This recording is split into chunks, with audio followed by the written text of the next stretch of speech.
Om Swastiastu, perkenalkan nama saya Ida Ayu Ekalista Dewi, nomor absen 12 dari kelas 12 kuliner B. Di sini saya akan menjelaskan tentang media promosi pemasaran. Yang pertama adalah promosi dalam pemasaran. Promosi adalah suatu aktivitas komunikasi yang dilakukan antara seorang atau suatu unit usaha dan masyarakat luas dengan tujuan memperkenalkan suatu produk sekaligus mempengaruhi masyarakat luas agar membeli dan menggunakan produk tersebut.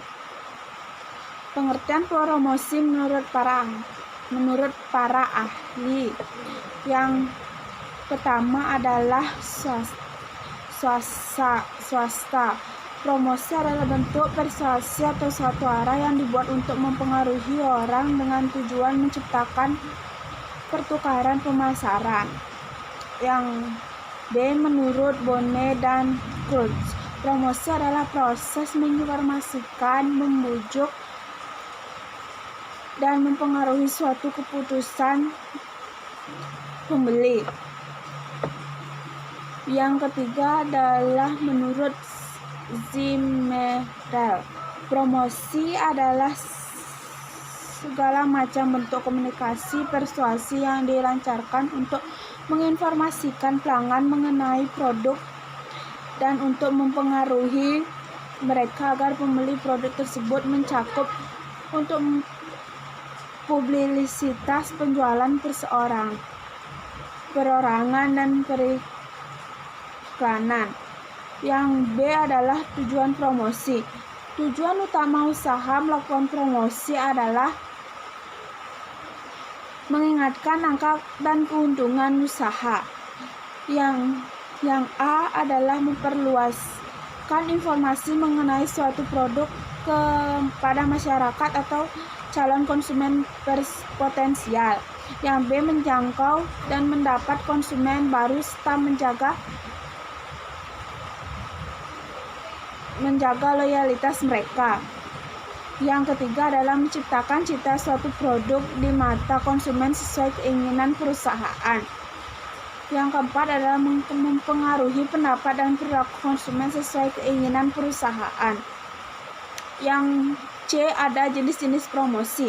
Untuk mencapai tujuan dari promosi, sebuah usaha dapat menggunakan cara dan jenis promosi yang berbeda-beda. Yang pertama adalah promosi secara langsung. Promosi secara langsung merupakan cara mengenalkan produk dengan bertemu calon konsumen secara langsung. Adalah suatu wilayah yang sudah ditentukan. Yang kedua, promosi melalui media offline. Promosi jenis ini adalah cara untuk mengenal produk dan menggunakan media offline seperti media cetak dan media elektronik. Yang ketiga ada promosi melalui media online. Perkembangan teknologi dan media informasi telah mengubah cara promosi di era digital sehingga promosi melalui media online telah banyak digunakan para pengusaha. Yang D ada gambaran usaha offline dan online. Yang pertama adalah modal. Di sana modal itu ada usaha online membutuhkan modal yang lebih murah karena biaya awal yang dibutuhkan untuk membuka toko online. Hampir semua dikatakan gratis jika siswa hanya website tidak berbayar. Yang kedua ada usaha offline membutuhkan persiapan yang matang karena modal yang dibutuhkan relatif banyak. Terus yang kedua angka pemasaran. Usaha online mempunyai jangkauan yang sangat luas. Usaha offline memiliki jangkauan yang lebih sempit. Mungkin hanya pada orang-orang di sekitar toko atau di daerah tersebut saja. Waktu operasional. Usaha online tidak terikat oleh waktu sehingga dapat beroperasi selama 24 jam. Sistem pemasaran. Usaha online tidak membutuhkan sistem pemasaran yang rumit seperti harus mengeluarkan uang untuk cetak brosur dan menyebarkan ke masyarakat. Yang kelima ada jenis produk. Usaha online bisa berbagai jenis produk. Usaha offline bisa menjadi berbagai jenis barang dalam satu toko. Jumlah persediaan produk. Usaha online tidak harus memiliki persediaan atau stok produknya. Terus usaha offline, siswa harus mempunyai stok barang yang akan dipasarkan dan siswa perlu mencermati barang yang harus diantisipasi ketersediaannya. Terus yang ketujuh, cara penjualannya. Usaha online melakukan penjualan dengan cara bertransaksi melalui media digital sehingga perlu terjadi tatap muka, dan usaha offline melakukan penjualan dengan tatap muka secara langsung dengan pembeli. Sistem pembayarannya. Yang 8, sistem pembayarannya. Yang pertama, usaha online menerapkan sistem pembayaran secara online. Terus yang usaha offline menerapkan sistem pembayaran langsung bersamaan dengan saat pembeli datang memilih barang yang diinginkan. Terus tenaga kerja. Usaha online tidak membutuhkan banyak tenaga kerja untuk mengerjakannya.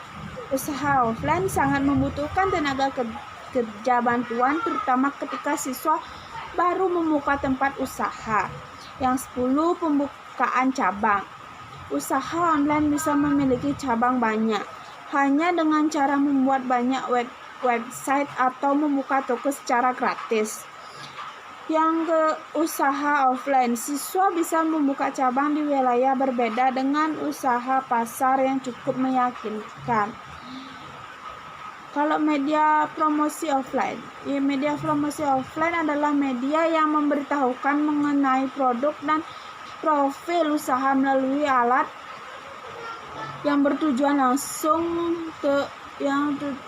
yang teruju kepada target konsumen. Media promosi terbuka seperti brosur atau pamflet, booklet, katalog, flyer, kartu nama, sama billboard, sama spanduk. Yang kedua, media promosi produk alternatif. Produk alternatif ini beraneka macam seperti jam dinding, gelas, piring, botol minuman, flash disk, kaos, dan lain sebagainya. Terus di sini ada media promosi offline berbentuk lainnya. Ada word of mouth, lebih dikenal dengan istilah promosi dari mulut ke mulut atau getok ular. Tester atau sampel. Promosi ini menggunakan media contoh yang dibagikan secara langsung kepada orang-orang menjadi target promosi. Terus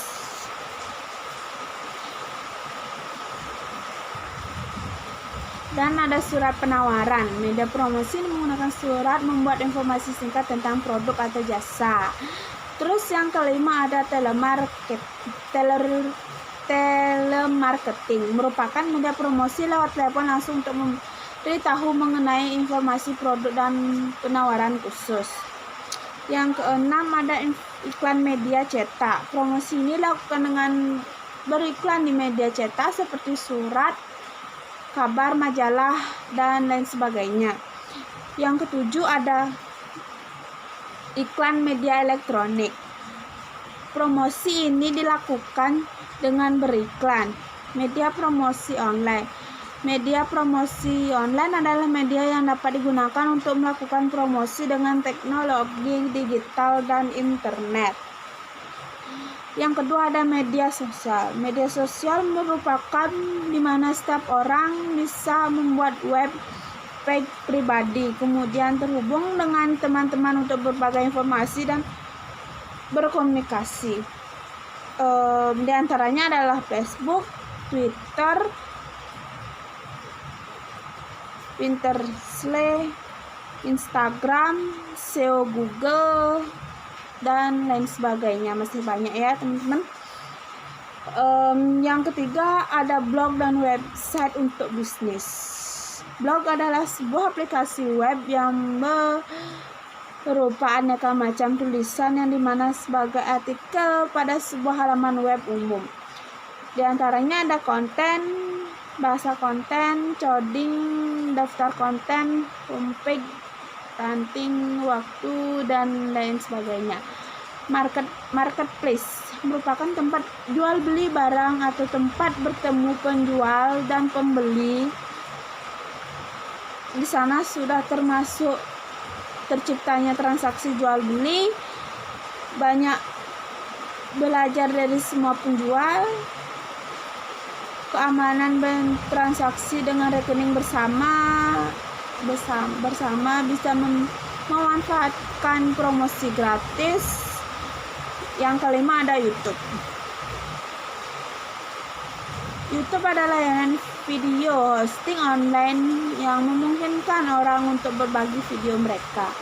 Yang keenam ada sosial media. Sosial media adalah saluran sarana pergaulan sosial secara online di dunia maya atau internet.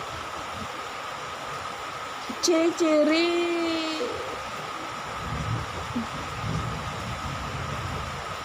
jenis-jenis media sosial yang populer digunakan di Indonesia adalah Facebook. Ada Facebook. Facebook itu sangat cocok dalam media pemasaran untuk promosi yang baik sebab banyak sekali para pelanggan menggunakan Facebook. Hampir semua orang. Ada juga beberapa manfaat Facebook yang sangat terasa dalam kehidupan manusia di zaman sekarang ini. Yang pertama adalah sebagai tempat untuk mencari teman. Yang kedua adalah tempat promosi. Yang ketiga adalah tempat diskusi. Yang keempat adalah sebagai tempat untuk menjalin hubungan. Yang kelima adalah sebagai tempat belajar dan bermain. Ada juga kelebihannya. Untuk kelebihannya, menggunakan Facebook sangat mudah. Bisa digunakan untuk media bisnis online. Upload gambar mudah dan bisa dibuat album foto. Terdapat aplikasi chat yang membuat pengguna sedang online bisa chat dengan temannya yang sedang online juga. Ada juga kekurangannya. Kekurangannya adalah seringnya Facebook berubah tampilan, kerap membuat pengguna bingung, dan alur informasi masih kalah cepat dengan Twitter. Yang kedua adalah Twitter. Twitter merupakan layanan mikroblogi dan dimiliki. Ada kelebihannya menjangkau tidak hanya antara teman tetapi komunikasi dan artis dengan fansnya menjadi lebih mudah.